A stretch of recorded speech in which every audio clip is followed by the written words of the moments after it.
Hola, soy Lorena Correa, docente de la materia, y estoy junto con la profesora Malena Melotti para hablarles sobre el polinomio de Taylor en una y en dos variables.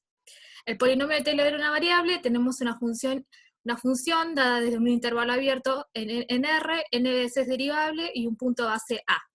El polinomio de Taylor de n en A viene dado por esta fórmula, y observemos que el polinomio de grado 1, que son los dos primeros términos, es la recta tangente al gráfico en el punto A. Si por ejemplo tomamos la función seno de x, que es la que vieron en la teórica, con n igual 1, 3, 5 y 10, y el punto base a igual a 0, tenemos que sus respectivas derivadas son todas estas, y los respectivos polinomios de Taylor son p sub 1 de x igual a x, p sub 3 de x igual a x menos x al cubo sobre 3 factorial, p sub 5 de x, x menos x al cubo sobre 3 factorial más x a la quinta sobre 5 factorial, y p sub 10 de x, x menos x al cubo sobre 3 factorial, más x a la quinta sobre 5 factorial, menos x a la séptima sobre 7 factorial, más x a la novena sobre 9 factorial.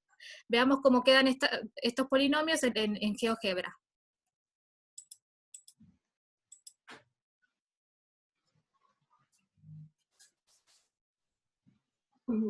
Bien, tenemos a la función original, que es la función seno de x con la que estamos queriendo trabajar, y queremos darle una interpretación geométrica al polinomio de Taylor y entender un poco mejor qué es eso que decimos cuando definimos al polinomio de Taylor como el polinomio que mejor aproxima una función.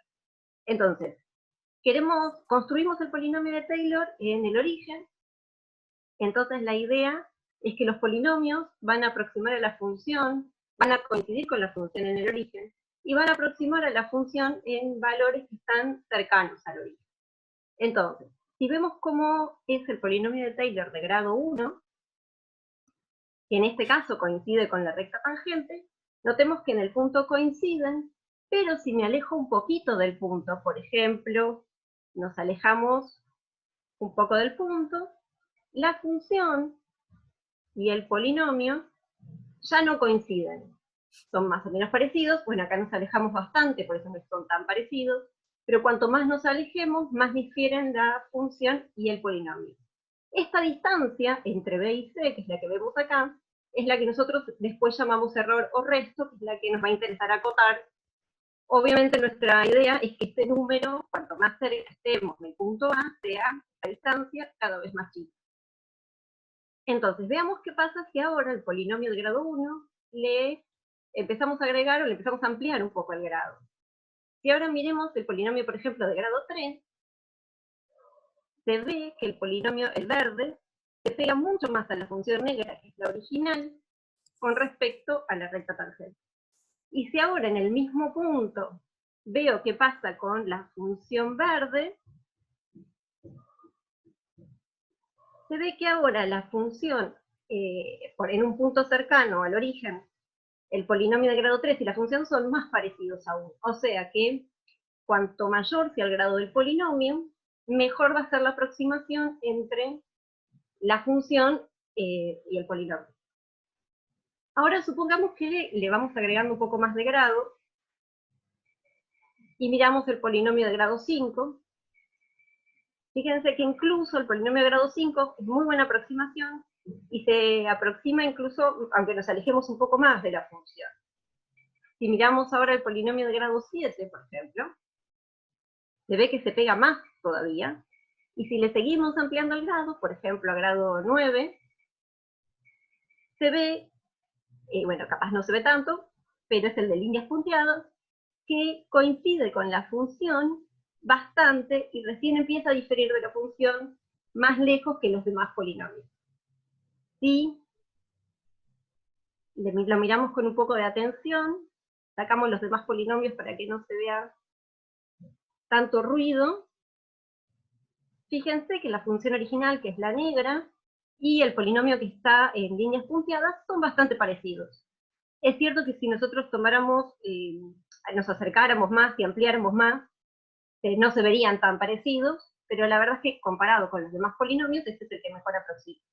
Y uno espera que si siguiéramos agregándole grado al polinomio, la aproximación tendría que ser mucho mejor.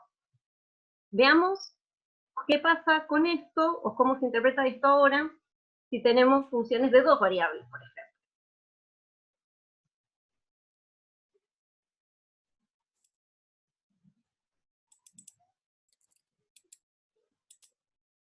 Para polinomios de Taylor de 2 variables, tenemos una función que va desde D, un disco abierto centrado en un punto base P a B. Y tenemos que pedir que existan las derivadas segundas, f sub x, f sub y, f sub xx, f sub xy, que tiene que ser igual a f sub x, y f sub y ser continuas. El polinomio de Taylor de 2 variables de f en P es todo este choclo que está acá, es una fórmula larguísima, y al igual que antes, al igual que en el caso de una variable, el polinomio de grado 1 es el plano tangente de f en la función en el punto AB. Por ejemplo, si consideramos la función f de x igual a e a la x más y con punto base en 0, 0, sus derivadas son todas iguales, son e a la x más y, y su polinomio de Taylor de grado 1, o sea, su plano tangente es 1 más x más y su polinomio de Taylor de orden 2 es 1 más x más y más un medio de x al cuadrado más un medio de y al cuadrado más x por y. Veamos cómo se ve esto en GeoGebra.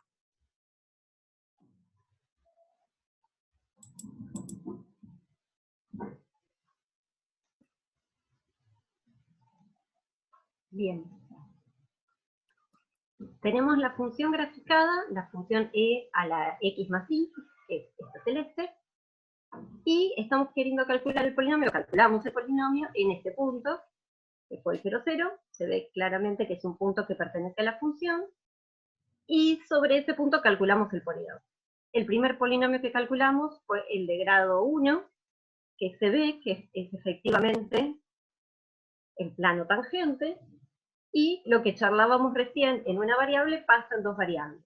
En el punto, la función y el polinomio coinciden, pero si nos alejamos un poquito del punto, por ejemplo, nos movemos un puntito apenas 0,5 de este punto, ya se ve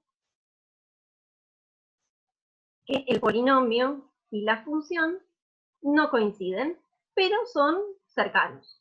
Cuanto más cerca me mueva del punto donde construí el polinomio, más cercano van a ser esos valores. Cuanto más me aleje, la función y el polinomio cada vez van a diferir más. Esta distancia que está acá, entre estos dos puntos, es de nuevo lo que llamamos resto o error y nos interesa acotar. Ahora, supongamos que queremos visualizar el polinomio de grado 2, por ejemplo. Fíjense que si construimos el polinomio de grado 2, se ve claramente que mejora mucho la aproximación con respecto al plano tangente. El polinomio se pega más a la función en el punto, se ve desde ese ángulo que cae justo entre la función y el plano, y está mucho más cercano a la función que el plano tangente. Fíjense que cualquier punto, por ejemplo, cualquier punto por acá, ya difieren un montón, o sea que toda esta aproximación, siempre vamos a estar hablando de aproximaciones locales, o sea, se parecen mucho, se pegan mucho a la función alrededor de A, pero lejos de A no tienen ni qué parecerse. Entonces, si volvemos a ver, por ejemplo, nos acercamos a algún punto no muy lejano, tenemos ahí el punto en la función, teníamos el mismo punto, pero en el plano tangente, y buscamos el punto, pero en el polinomio de grado 2, y se ve que claramente el polinomio de grado 2 está mucho más cerca de la función original que el plano tangente. O sea que el error que cometemos al usar el polinomio de grado 2 para aproximar a la función en este punto más o menos cercano a A, es mucho menor que si usáramos el plano tangente. Bien, esto era todo lo que les queríamos comentar. Cualquier duda o cualquier consulta que surja, saben que se pueden comunicar con nosotros. Chao. Chao.